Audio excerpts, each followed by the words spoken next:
All right, we get a chance for a couple minutes to catch up with Nick Bahe. He'll be on the broadcasting team for the Crown here on Fox Sports 1. I know you did a Boise State game earlier this year, and excited to talk about this tournament and the first year of it, and obviously Boise State being one of the favorites to win this thing here. So, Nick, appreciate you jumping on, man. How you doing?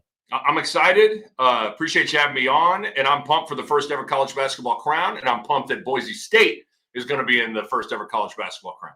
Yeah, it sounds like behind the scenes, they had been a team that had really focused in on this for a couple of weeks leading into Selection Sunday if they weren't going to be picked to be in it. I know the players were kind of given the option, hey, NIT, Crown, put it out there. And this whole new era of college athletics and the NIL portion of this and actually being able to put money on the line, for a game like this. It's a very unique thing. I know with the Players Era tournament, they did it there obviously in the preseason, but now in a postseason tournament here, pretty unique this tournament being set up this way and Fox being a big part of it. And I know that was a huge draw for a lot of these teams, including Boise State, to want to be part of this.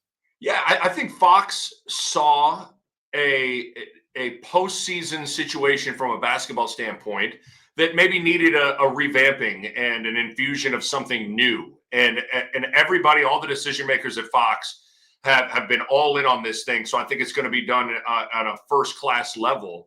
And I think it has kind of 2025 world of college basketball in mind as it's putting it together. You mentioned the NIL component of it. That's a reality of today's college basketball world. That makes a difference. I think the fact that it's 1 week in one centralized location with all 16 teams there, I think for a variety of reasons, logistically, that makes things a lot easier for athletic departments and different people. Sometimes it's hard. Maybe you don't make the NCAA tournament and all of a sudden you maybe are in the NIT and all of a sudden you got to fly to Cedar Falls, Iowa in a day. And those types of things are tough to coordinate. Or maybe you're hosting a game in a day and you got to sell tickets.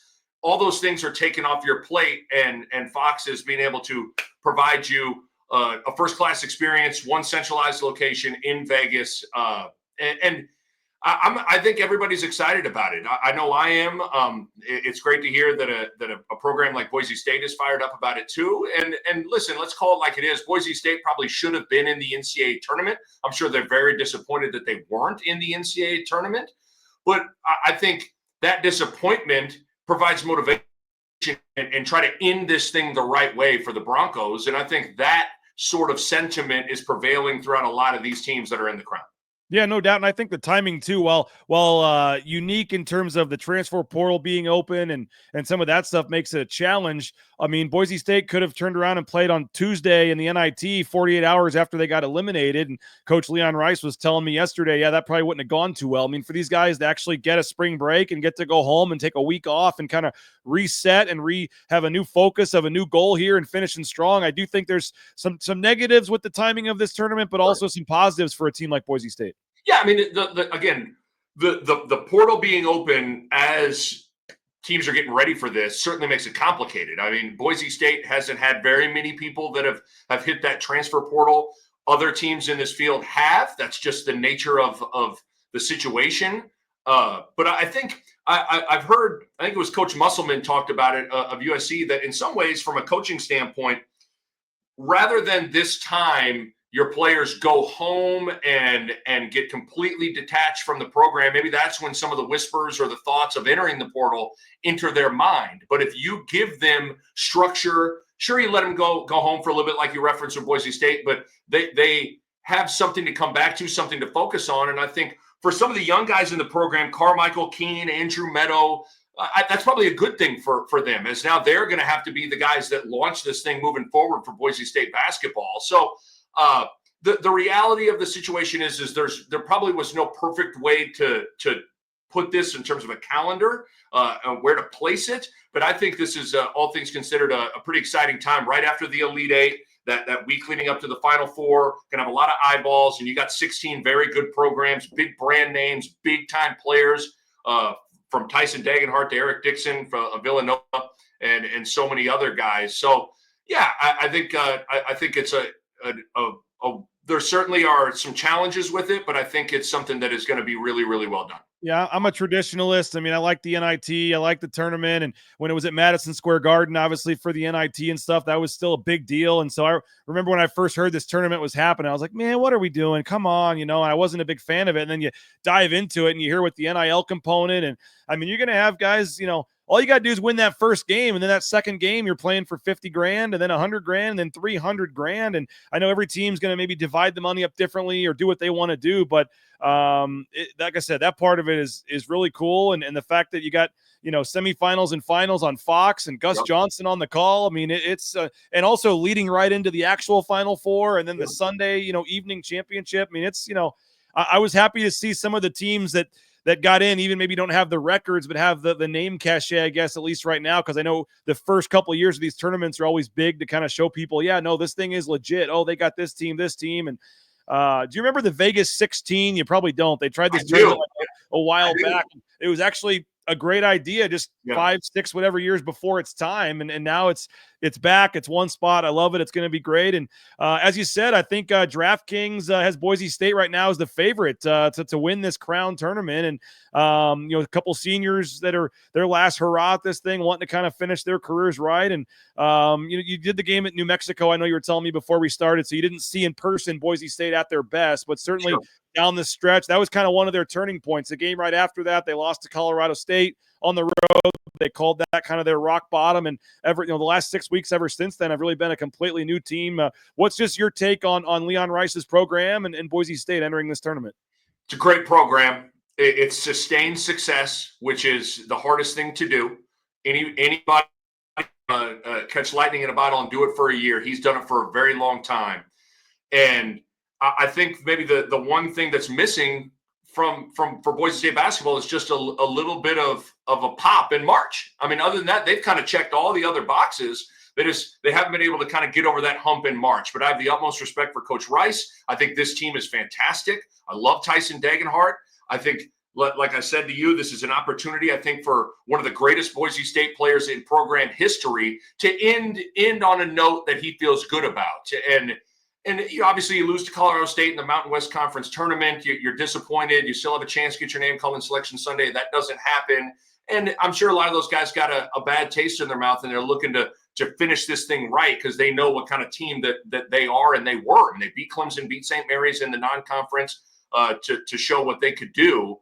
And then I not getting a chance to see him a whole lot, and then obviously not getting a chance to see him in person. Cardenas is one of my favorite players to watch in all of college basketball. He is electric. I can't wait to see him again in person. I think Boise State and see, this is the one thing that you think about because Boise State a great football program.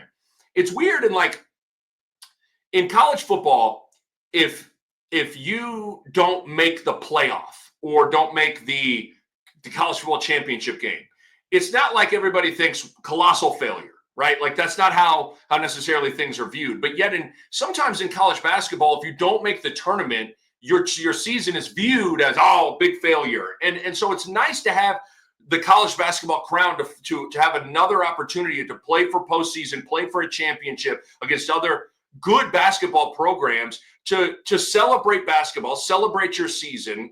Because Boise State, I don't care if they didn't Selection Sunday. You can't tell me they didn't have a good season. You can't tell me that they weren't a good program. You can't tell me that Tyson Dagenhart. There's some fans in Boise that would try to tell you that. Yeah, and I get that. I mean, and listen, that's the nature of fans. I can understand certainly that perspective of things, but I think that's kind of the point of something like this. Guess what?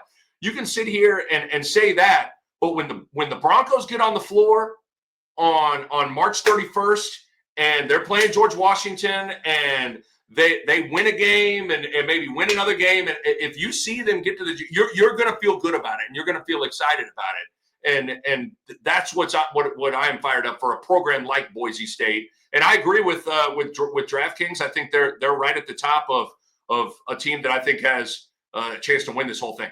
In terms of the motivation, again, Nick Bahe, our guest for a couple more minutes here. He'll be on the call on Fox Sports 1, Fox Sports for this tournament on Fox.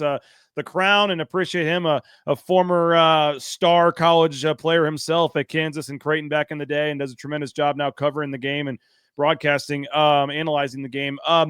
in terms of motivation, we see it in bowl games all the time. There's just bowl games where players have entered the portal, they've checked out, they want to be done, and then they get crushed, 45-7 or whatever, even in a lot of cases where they were supposed to win the game or whatever. It seems a little similar to this. I mean, you've got some Big 12 teams in this tournament where their record's 3-17 in the conference, or some teams like Utah where almost every player on their team's in the portal but still going to maybe play in this tournament. It just is a unique setup from that standpoint, but it seems like it's probably a similar thing in terms of who wants to be here, who was forced to come here, and then the mental mindset, I guess, to these teams. And it would seem like a team like Boise State, as I mentioned, getting this break, refreshing, these seniors that want to go out on a strong note, some young guys that want to get more playing time next year and also earn some of that cash. It would seem like Boise State would be the kind of team that would be primed to maybe have some success in a tournament like this. Agree. I think they're one of the teams that feels uniquely positioned, that checks a lot of the boxes that you want to, that you would think on paper would lend itself to having success and feeling excited about being in this event. I think at the same time too, like sometimes we get lost in the sauce of like what sports are all about, and like, don't you want? I mean, I played in the NIT as a senior. Like you want to play basketball and you want to compete and you want to try to win a championship. So I think that should always be the baseline of a starting point of kind of how we view things. But yeah, certainly I think you go team to team and you can think of different reasons why this would be important for this player or that player or this team. You mentioned it. I think guys like Cardenas and Degenhart want to go out the right way. I think guys like Carmichael and Andrew Meadow and those guys, those are going to have to be probably the dudes that now carry the load moving forward for Boise State. I'm a firm believer that sometimes I see it all the time, whether it's any postseason, these underclassmen that finish the season strong, it just launches you into the offseason with confidence and oftentimes launches you into the following season to get off to a good start. So I think you go right on down the list, and there's probably different reasons or different levels of motivation and reasons for motivations for each team. But I think Boise State feels like a team that has a lot of different reasons to be motivated from top to bottom. Tyson Degenhart during the Mountain West tournament became Boise State's all-time leading scorer. So he doesn't have to have that kind of hanging over his head here in this tournament. He's got the record. He does have a chance at the single season scoring record, I think. And then also, I think he's about 30 points away from, a nice even round number of 2,000 career points, which would be nice as well. Yeah. But from afar, just what's been your take on Tyson? And in terms of the next level for him, his size and what he brings to the table, I know he hasn't shot the ball great from three overall, and conference play it got better. I know he feels like that's a part of his game. It just has never yet really got to show going back to his freshman year when he shot, I think, over 40% from three. But just, I don't know if, G League, overseas, NBA, just what's the pro perspectives you think, or pro future for a guy like Tyson Degenhart? Well, I think that's the other thing about the Crown that I think that is exciting is that there are going to be a ton of NBA scouts that are going to get the red carpet rolled out for them. One centralized location where they can sit there and watch a lot of players and scout them. And so for a guy like Tyson Degenhart, there, as we talked about reasons for motivation, add that to the list. A guy like Eric Dixon for Villanova, leads the country in scoring. He probably wants to impress some NBA scouts. Micah Peavy for Georgetown, a wing, same sort of boat. So I think that's another thing. I think with Tyson Degenhart, I think first of all, being able to, whether it's covering Colorado State or New Mexico, and you talk to Nico Medved or Richard Pitino and listen to the way they talk about Tyson Degenhart is to me, that's always a tell, because I'm gonna tell you, even quote unquote good players, they don't necessarily behind the scenes at shoot-arounds get the glowing praise that you would necessarily assume from opposing coaches. Not the case with Tyson Degenhart. The utmost respect in terms of what you're up against. The guy that is physical, the guy that is going to play hard. I think the biggest thing, as you referenced, in terms of what's going to kind of like elevate him to whatever level he wants to get to, is probably going to be that perimeter jump shot. Like if he can get to where he can consistently, like he did earlier on in his career, stretch the defense as a guy with size, I think that's going to probably be what makes it so he's either at a really high level or maybe not quite as high of a level, but the guy's going to make a lot of money playing basketball. I think he could get a shot at the NBA. I don't see why not. I think he's one of those guys. The thing I like about Tyson is, like, he's a star, but I also think he could play a role. You know what I mean? Like, not everybody that is a star has the ability to then maybe you go, all right, could I see that person being a seventh man off the bench coming in and playing a role? I think Tyson Degenhart strikes me as a guy that could do that, and I think that makes a difference. Some guys can only do one thing and one thing only, and that is be the man, take all the shots, have the ball in their hands the whole game. That's not really how Degenhart plays, so I think that lends itself well for him, projecting him to the next level as well. It's funny you bring up Richard Pitino. After in Boise, I think Tyson Degenhart had 30 points against New Mexico in Boise.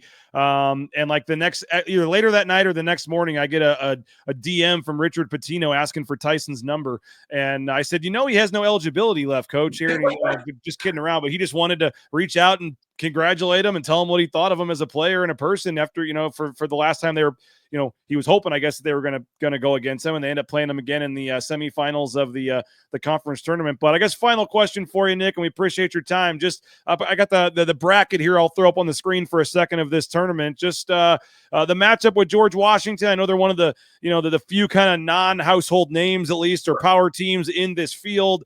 They've got a player in the portal, but I believe he's at least one, but it's still playing in this tournament from what I can gather. That's the other crazy thing. I just can't figure out who's actually on these rosters and is still playing. But just the matchup on Monday, 3:30 in Boise Mountain Time, Fox Sports 1, George Washington, Boise State. Just a thought on this matchup, and then maybe as it pertains to Boise State's side of the bracket here. Yeah, I mean, George Washington, 21-12 on the season. They were 500 in conference. They got an excellent big man in Rafael Castro that was a Providence transfer. He's kind of a longer, lankier, bouncy big man. He's not necessarily a bowling ball big guy. So lobs to the rim, flip-ups, ball screen coverage with him rolling to the rim is going to be very important for Boise State. They're a team that lives at the free throw line. 22% of their points are free throws. That's 38th best in the country. So going to have to play defense without fouling. They're not a very good defensive rebounding team. They're 32% in offensive rebound percentage. That's 316th in the country. So I think Boise State, they're an excellent rebounding team. That could be an area that Boise State certainly has a big advantage. If they want it, if at times when Boise wants to play Tyson Degenhart at the 5, that's going to be a tough cover for Castro with some of the things that Degenhart can do in terms of stretching the defense, facing up, pot picking and popping, all those sorts of things could be an area to watch for. But they're kind of a defensive-minded team. They're 13th in steal percentage. It's hard to take the ball from Cardenas. So he's going to have to handle the ball because they're coming after him in terms of trying to take the ball from him. So it'll be interesting. This is a team of George Washington. You talked about the team's motivation, how excited they are to be there. I bet they're very excited to take on a team that everybody thinks they should have been in the NCAA tournament. So I guarantee you, Coach Caputo is talking about, listen, we got a chance to take on a team that is an NCAA tournament caliber team that has one of the best players in the Mountain West Conference over the last 3 or 4 years. So there's a lot of reasons to get fired up if you're George Washington. They're going to play hard. They're going to be defensive minded. Should be a fun game for Boise State. And I know like a Chibuzo Abo on USC, he transferred from Boise State last year, so I know that'd be kind of a fun matchup in the finals. If it was USC against Boise State, have to play against Chibuzo Abo again. Villanova's got one of the best scorers in America, I think the leading scorer. Yeah. And so just in 30 seconds or less, I guess the Cliff Notes version here. Aside from just looking at the favorites at DraftKings, but who are a couple teams here that Boise State fans should be keying in on that we may be seeing on Saturday or Sunday? Well, Utah's been hit in the portal, but certainly they have talent. Madsen's an excellent shooter. Excellent shooter. So you're going to be dealing with a guy that could single-handedly shoot you out of a game if you were to happen to play them. Butler, Thad Matta, I think his group is going to be hungry to be there. That could be a second-round matchup. They got 2 bigger-bodied, kind of stocky guards that are very physical, that are a tough matchup for a lot of people. Nebraska, I think, is a team that they're very much like Boise State in that on February 1st, Nebraska was in the tournament, and then they fell apart down the stretch and found themselves out of the Big Ten tournament and then obviously out of the NCAA tournament. But they got one of the best scorers from the wing and Bryce Williams, and they trap the post every time the ball goes in. So that'd be interesting for a guy like Dagenhart. Even if it's like a 15-foot post, a double's going to come. So I think that would be an intriguing matchup. Villanova, we talked about Eric Dixon. USC and their guards, that's their whole roster is like 6'5" to 6'8", switchable guys. Desmond Claude is terrific. That would be a fun matchup for Boise State. So there's a lot. I mean, Central Florida, they've lost a few in the portal, but they play really, really fast. Cincinnati, Edgerrin James' son. His name is Jizzle James. Yeah. That's right, Jizzle James. Jizzle James is an electric guard. He is unbelievably quick and athletic. I wouldn't be surprised to see if they made it into the championship game as well. They got off to, I think it was 10-1 start, and then just kind of fell on some tough times in the Big 12. So I'm telling you, you go down the list, there's like each team's got a little something about them that is very difficult to deal with and would make for a fun matchup for Boise State. Yeah, I do the Lindy's magazine for the Big 12. So I think there's 5 Big 12 teams in here. So I've seen some familiar names on here. It's going to be a lot of fun. Looking forward to it. 4 games Monday, 4 games Tuesday, FS1, and then it kicks over once you get to Saturday and Sunday. Well, you got Wednesday and Thursday on FS1 as well. But the Saturday and Sunday semifinals and finals will be on Fox. Going to be a ton of fun, Nick. Looking forward to seeing you down, and hear this in Vegas for the next couple of days, and looking forward to what should be an awesome, awesome tournament. And kudos to Fox for putting this on and being a big part of this. And I look forward to. I mean, this is just year one. I can't wait to think about what the future of this tournament could be as well, man. So I really appreciate your time. Looking forward to it. I speak for everybody at Fox. We are so excited about this. We are really, really fired up to do this the right way. Brand new postseason tournament. Everybody at Fox is pumped. We're gonna put on a heck of an event, and having a program like Boise State in it is awesome. Appreciate it, Nick. Thanks a lot, man. Thank you.